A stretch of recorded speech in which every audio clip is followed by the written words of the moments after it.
Property విషయంలో confusion గా ఉన్నారా? గేటెడ్ కమ్యూనిటీలో ఫ్లాట్ తీసుకోవాలా లేదా విల్లా తీసుకోవాలా? మన పిల్లల భవిష్యత్ కోసం ఓపెన్ ఫ్లాట్ తీసుకోవాలా? మన హైదరాబాద్ లో ఏ లొకేషన్ లో కొంటే మంచి అప్రిసియేషన్ వస్తుంది? మరి నమ్మకమైన ప్రాపర్టీ కొనాలంటే నమ్మకమైన గైడ్ కావాలి కదా. ప్రాపర్టీ అడ్వైజర్ కోసం సంబంధించండి వరాహస్వామి ప్రాపర్టీ గూగులర్. కాంటాక్ట్ 7207218485. ప్రేక్షకులకు నమస్కారం. తులా రాశి వారికి జూలై మాసంలో ఏ విధంగా ఉండబోతుంది అని అంటే, తులారాశి వారికి 5లో శని, 6లో రాహు, అష్టమంలో కుజగురువులు, భాగ్యంలో రవి, దశమంలో శుక్రబుధులు, 12లో కేతువు. ఈ తులారాశి వారికి ఈ విధమైన గ్రహస్థితి చూసినట్టయితే తులామాసంలో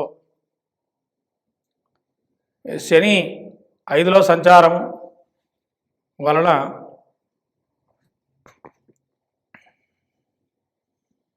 వీరికి దీర్ఘకాలికమైన ఇబ్బందులు ఏవైతే ఉన్నాయో ఓ కొలిక్కొచ్చే అవకాశం ఉంటుంది. అట్లానే రాహు 6లో సంచార శత్రువు శేషం లేకుండా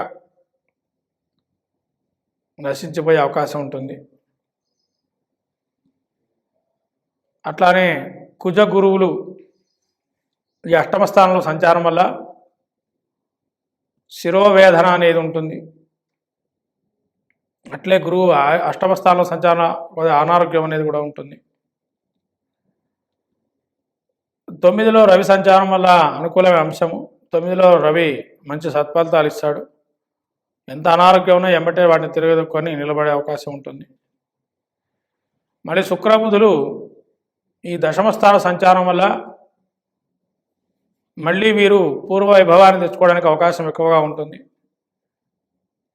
ఈ శుక్రబుధుల వల్ల మళ్ళీ పేరు ప్రఖ్యాతలు అనేక విధాలుగా విస్తరిస్తూ ఉంటాయి. ఈ శుక్రబుధుల కలయిక వల్ల 10వ స్థానంలో వీరికి వ్యాపారంలో కానీ వృత్తిలో కానీ రాణింపు అనేది ఉంటుంది. 12లో కేతు సంచారం వల్ల వాహనాలపై జాగ్రత్తగా ఉండటము, అట్లా ధార్మికమైన ఆలోచనలు చేస్తూ ముందుకు సాగుతూ ఉపాసనా పరంగా అనుకూలమైన అంశము. ఈ తులారాశి వారికి మనకు త్రాసు ఏదైతే కనబడుతుందో తులారాశి చిహ్నంగా వీరు ఈ గ్రహస్థితిని చూసినట్టయితే ఈ శని భగవానుడు ఏదైతే ఉందో పంచమస్థాన సంచారం వల్ల శనికి తైలాభిషేకం చేయటం వల్ల ఇంకా సత్ఫలితాలు పొంగే అవకాశం ఉంటుంది. అట్లాగే రాహు కూడా 6వ స్థానంలో ఉన్నారు. రాహు అనుకూలమైన అంశమే, కానీ ఇక్కడ కుజ గురువులు ఏదైతే ఉన్నారో అష్టమ స్థానంలో శస్త్రచికిత్స కానీ సాంకేతిక జ్ఞానంలో కానీ వృద్ధి రేటు అనేది బాగా ఉంటుంది.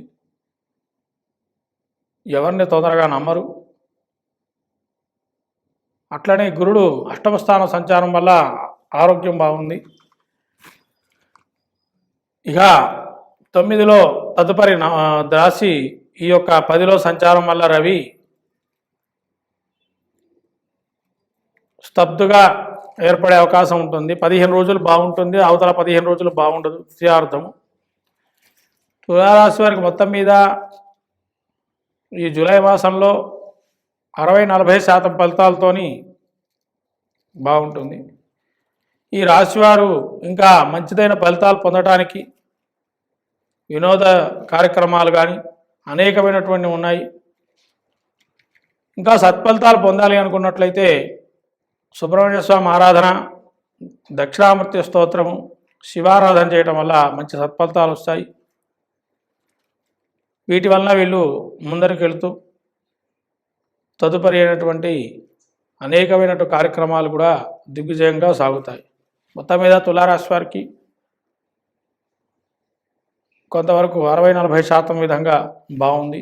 కాబట్టి తులారాశి వారు చేసుకోవాల్సింది ఏవైతే చెప్పామో ఆ యొక్క సూచనలు ఏవైతే ఉన్నాయో అవి చేసుకోవటం వల్ల సత్ఫలితాలు వస్తాయి. Hi, my name is Gautam and I actually stay in Markaj Gate, sir. I had this back pain.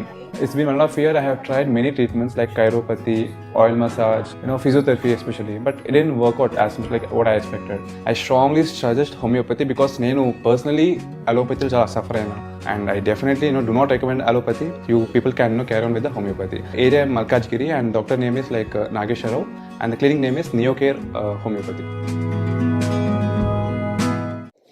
ప్రేక్షకులకు నమస్కారం. జూలై మాసం ముందు మకర రాశి సంచారం చూసుకున్నట్లయితే మకర ద్వితీయంలో శని, తృతీయంలో రాహు, అట్లనే పంచమంలో కుజగురువులు, షష్టంలో శని, తదుపరి సప్తమంలో సంచారము రవి, సప్తమంలో శుక్రబుధుల సంచారం, తదుపరి అష్టమంలో బుధుడు, నవమంలో కేతువు. ఈ రకమైన సంచారం చూసుకున్నట్లయితే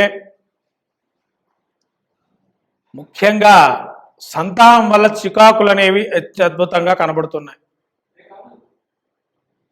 ఈ విధంగా సంతానం వల్ల ఇబ్బందులు కలుగుతున్నాయి కాబట్టి సంతానం మాట విని మనశ్చింతన కలిగే అవకాశాలు ఉన్నాయి. అట్లాగే ద్వితీయమందు శని సంచారం వల్ల కుటుంబంలో మీరు చెప్పిన మాట వినకపోవటం, వాళ్ళు చెప్పిన మాటే నెగ్గాలని మిమ్మల్ని బాగా ఇబ్బంది పెట్టడం, ధనపరమైనటువంటి ఆలోచనలో ఇబ్బందులు ఉండటం, తృతీయంలో రాహు సంచారం వల్ల సోదరిమణుల వల్ల కానీ సోదరుడి వల్ల కానీ ఇబ్బందులు కలగటం, మీరు చెప్పిన పని వాళ్ళు కూడా చేయకపోవటం, మళ్ళీ పంచమంలో గురుగుజుల కలయిక వల్ల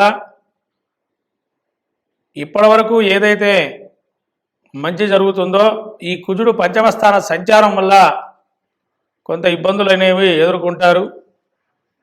రవి షష్టంలో ఉండడం వల్ల శత్రునాశనం, అంటే తెలియని శత్రువులు మనిషికి ఉంటారు. మనిషికి తెలియని శత్రువులు ఎవరు అయ్యా అంటే అహంకారము, మదము, మాత్సర్యము, క్రోధము, లోభము. ఇవన్నీ కూడా మానవుడికి సహజమైన లక్షణాలు. ఈ లక్షణాలన్నీ కూడా నశించిపోయే అవకాశం ఉంటుంది. అంటే వాళ్ళు చూసే అంటే వాళ్ళు చూసేటువంటి పరిస్థితులను చూస్తే అహంకారపూరితంగా ఉన్న వాళ్ళకి అహంకారం తగ్గటం, లోభంతో ఉన్నవాడికి లోభమనం పోవటం, క్రోధమని ఉండేవాడికి ఒకరి మీద పక్షపాత ధోరణి ఉండేవాడికి కూడా పక్షపాత ధోరణి పోవటం, ఇవన్నీ కూడా ఒకందుకు మంచి ఫలితాలు వస్తాయి. మానవుడికి సహజమైన లక్షణాలు, తెలియకుండే లక్షణాలు, శత్రుగుణాలు అంటే ఇవే. ఏదో శత్రువులు అంటే బయట నుంచి వచ్చే శత్రువులు కాదు, తెలియని శత్రువులు ఇవే మనసుకు మించి. కాబట్టి అట్లాగే ఈ యొక్క రవి, ఆరోగ్య కారకుడైనటువంటి రవి షష్ఠ స్థానంలో ఉండి తదుపరి సప్తమ స్థాన సంచారం వల్ల ఆదిత్య హృదయ పారాయణం చేయటం, సూర్య నమస్కారాలకు సంబంధించి ఏదైనా ఎక్కడైనా కార్యక్రమం చేసుకోవటం మంచిది. అట్లాగే అష్టమ స్థానంలో శుక్ర బుధుల కలయిక, శుక్రుడు మంచి సత్ఫలితాలు ఇస్తాడు. అష్టమంలో కూడా వీళ్ళు కొంతమందికి స్త్రీకి సంబంధించి కొన్ని ఆలోచన ధోరణితో ఉంటారు. అవికి కొద్దిగా పురోగతి సాధించే అవకాశం ఉంటుంది. స్త్రీకి సంబంధించినటువంటి విషయాల్లో వీళ్ళకి బుధుడు అష్టమంలో ఉండటం వల్ల బంధుమిత్రులతో వైరాన్ని చేకూరుతుంటారు. కాబట్టి ముఖ్యంగా వీళ్ళు ఎక్కువగా ఆయాసపడద్దు. మాట్లాడడం చాలా నెమ్మదిగా మాట్లాడుకోవటం మంచిది. ఏది మాట్లాడినా కూడా ఏదో ఆదరాబాదరా గట్టిగా మాట్లాడి ఆయాసాలు తెచ్చుకోవటం అనేది మంచిది కాదు. కాబట్టి ఆలోచన చేసి, సమయస్ఫూర్తి ఆలోచన చేసి మాట్లాడుకోవటం మంచిది. వాడిట్లా చేశాడు, వీడిట్లా చేశాడు అనుకోవద్దు. సమయం వస్తుంది, సమయం గురించి వేచి ఉండండి. సమయం వచ్చినప్పుడు మీ యొక్క గొప్పతనం ఏందో, మీ యొక్క సమయస్ఫూర్తి ఆలోచన ధోరణి ఏందో వాళ్ళకి అప్పుడు తెలుస్తుంది. అంతేగాని ఇప్పుడు ఏమీ తెలియదు ఎన్ని చెప్పినా కూడా. కాబట్టి మీరు సంయమనం పాటిస్తూ మాటలు దుబారాగా వాడకుండా శాంతియుతమైన వాతావరణంలో పరిష్కారం చేసుకునే విధంగా సమస్యని చేసుకోండి. ఇవన్నీ కాదనుకుంటే శుభ్రంగా విష్ణుమూర్తి ఆలయానికి ప్రతి బుధవారం వెళ్ళండి. విష్ణుమూర్తి ఆరాధన చేయటం వల్ల ఈ ఇబ్బందుల నుంచి తగ్గుతాయి. విష్ణు సహస్రనామ పారాయణం చేయటం వల్ల కూడా. అట్లాగే ఈ సూర్యనారాయణ స్వామి దేవాలయానికి వెళ్ళి ఎక్కడైనా సూర్య నమస్కారాలు చేసుకోవడం, లేదా ఇంట్లో సూర్య నమస్కారాలు చేయటం మంచిది. ఈ భాగ్య కేతు ఏదైతే ఉందో ఈ కేతు వల్ల కొద్ది భక్తి మార్గంలో వెళ్ళేటువంటి విషయాల మీద ఆసక్తి కలగటం, ఇంకా నేను ఇవి చేసుకోవాలి, పలానా వ్రతం చేయాలా, పలానా యజ్ఞం యాగాలు చేసుకోవాలి అన్న ఆలోచన ధోరణి పెరగటం అనేది జరుగుతుంది.